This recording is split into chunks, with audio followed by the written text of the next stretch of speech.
Están a punto de cumplirse 40 años del nombramiento como Papa de Albino Luciani, Juan Pablo I, el Papa de la Sonrisa.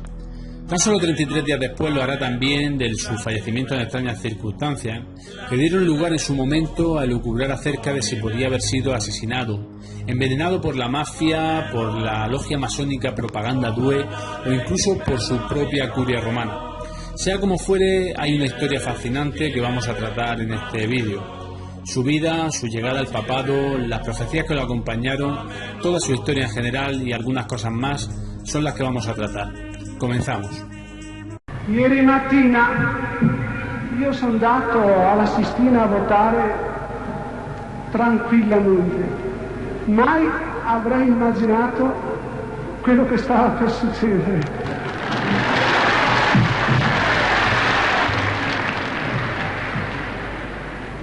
Appena è cominciato il pericolo per me. Apenas ha comenzado el peligro para mí. Curiosa frase para el inicio de un papado. Y es que si algo tenía claro Juan Pablo I era que su pontificado sería breve. Tan breve que llegaba a decir continuamente a su secretario papal que el próximo viaje que tenía planeado en torno a un mes después de su elección lo haría ya su sucesor. Pero comencemos por el principio. Albino Luciani nació el 17 de agosto de 1912 en Forno di Canale, hoy conocido como Canale da Gordo. A la edad de 11 años ingresó en el seminario menor y en 1928 en el seminario gregoriano de Belluno. Tanto Forno di Canale como el propio seminario pertenecen al distrito de Belluno. Quedarse con este nombre porque después será interesante y os contaré algo. En 1937 fue nombrado vicerrector de este mismo seminario, donde estuvo desarrollando esta actividad hasta 11 años.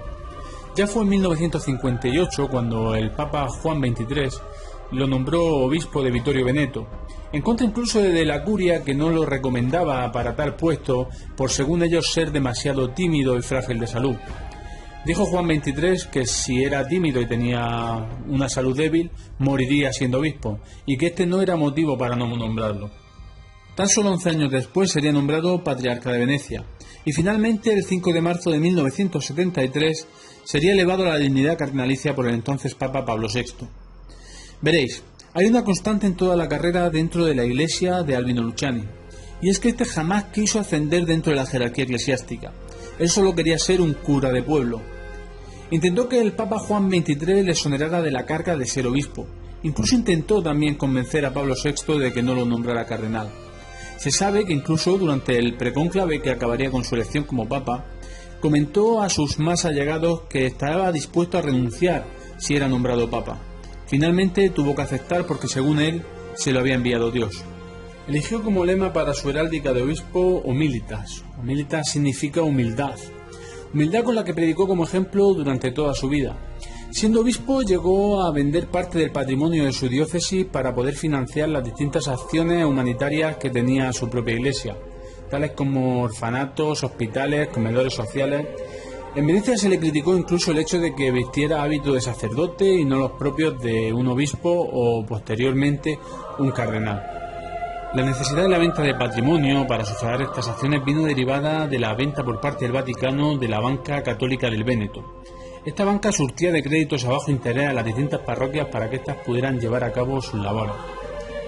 La banca fue vendida al Banco Ambrosiano de Roberto Calvi, de quien se supo que lavaba el dinero de la mafia. La venta fue aprobada por el entonces conocido como banquero de Dios, el arzobispo Martinkus, de quien se supo años después que junto con Roberto Calvi estaban metidos en un fraude de más de $1.000 millones. Esto acabó con Calvi colgado de un puente del Támesis, según la Fiscalía de Roma, suicidado por la mafia. Marcinkus continuó al frente de la banca vaticana, pero se daba por hecho que la llegada al papado de Juan Pablo I acabaría con su destitución. De aquí deriva una de las principales teorías del homicidio, por parte de intereses de la mafia o incluso de quien manejaba los hilos de la banca vaticana. Pero no nos adelantemos. Juan Pablo I sería elegido papa el 26 de agosto de 1978, en la cuarta votación del primer día de cónclave. A juzgar por lo que dijeron algunos de sus compañeros cardenales, solo un milagro podía explicar lo que allí había pasado. Siguiendo con su lema de humildad, fue el primer papa en negarse a ser coronado con la tiara papal, y también el primero en abandonar en los discursos el plural majestático. En su breve pontificado dio señales de querer iniciar reformas complejas. Quería una iglesia más cercana al pueblo, quizá más pobre, una iglesia que fuera reconocible si Jesús regresara. Dentro de este organigrama de iglesia no cabían las prácticas que hasta entonces se estaba llevando la banca vaticana, de la que quería una profunda reforma y una auditoría externa.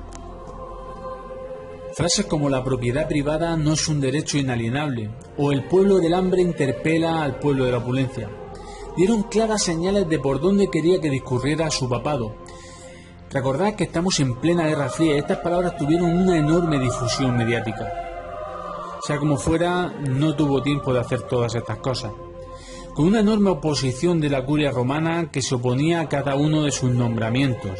Incluso su periódico, el periódico vaticano, el Observatore Romano, corregía cada uno de los discursos que él iba emitiendo. A pesar de toda esta oposición, de todas las intrigas que habían a su alrededor, en cada una de sus apariciones aparecía con una sonrisa en la cara. Esto hizo que el pueblo le llamara la sonrisa de Dios, el Papa de la sonrisa. Pero hubo una frase en concreto que hizo temblar los cimientos del patriarcado de la Iglesia. Fue cuando dijo que Dios es Padre, pero también es Madre. Quizá insinuaba con esta frase que quería un papel más relevante de la mujer en el seno de la Iglesia. Lamentablemente, todas estas reformas no pudieron ser llevadas a cabo. En la madrugada del 28 al 29 de septiembre de 1978, la Santa Sede emitía un comunicado. El secretario papal había hallado el cuerpo sin vida de Juan Pablo I. Según la versión oficial, había fallecido de un infarto de miocardio en torno a las 4:30 de la mañana. Aunque algunas de las informaciones primeras que recibieron el Corriere della Sera decía que Juan Pablo I se había sentido indispuesto y se había tomado 50 pastillas en vez de 5. Tristemente nunca conoceremos la realidad. El secretario de Estado Vaticano no solo prohibió hacerle la autopsia, sino que ordenó el inmediato embalsamamiento esa misma madrugada del cuerpo sin vida de Juan Pablo I. Eso hizo que desde el primer momento corrieran rumores y especulaciones en torno a cuál había sido la causa de la muerte real de Albino Luciani. Algunos años después fue incluso el propio Vaticano quien admitió que el cuerpo del Papa Juan Pablo I había sido encontrado por la religiosa Sor Vincenza y no por el secretario papal como se dijo en un primer momento. Algunas de las versiones dicen que el cuerpo se encontró sobre su escritorio mientras leía unos papeles y no sobre la cama como la versión oficial dijo.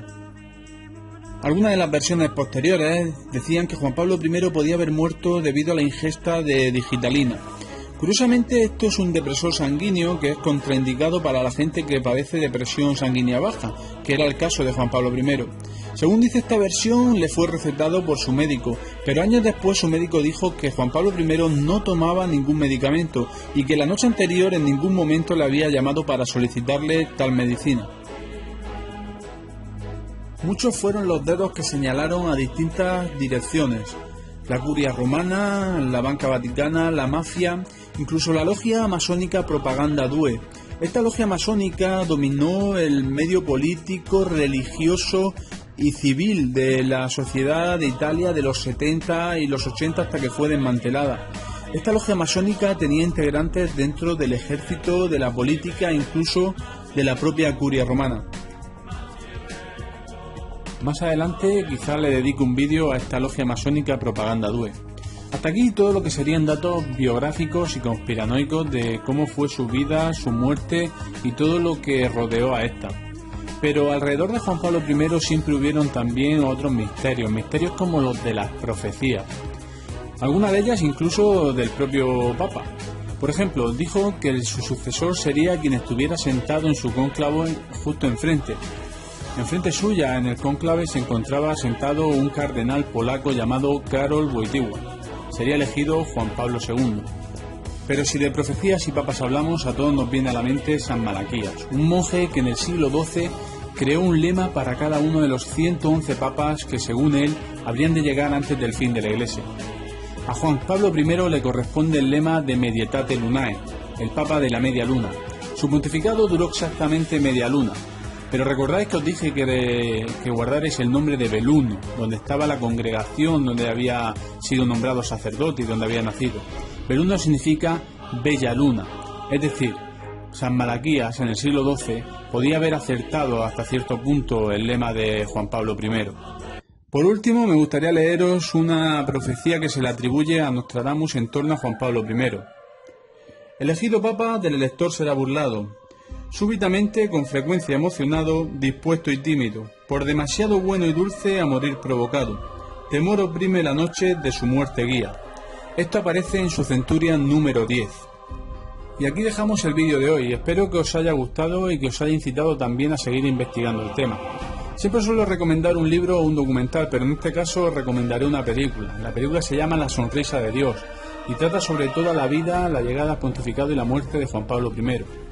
Como siempre os digo, no dejéis de ser curiosos. Adiós.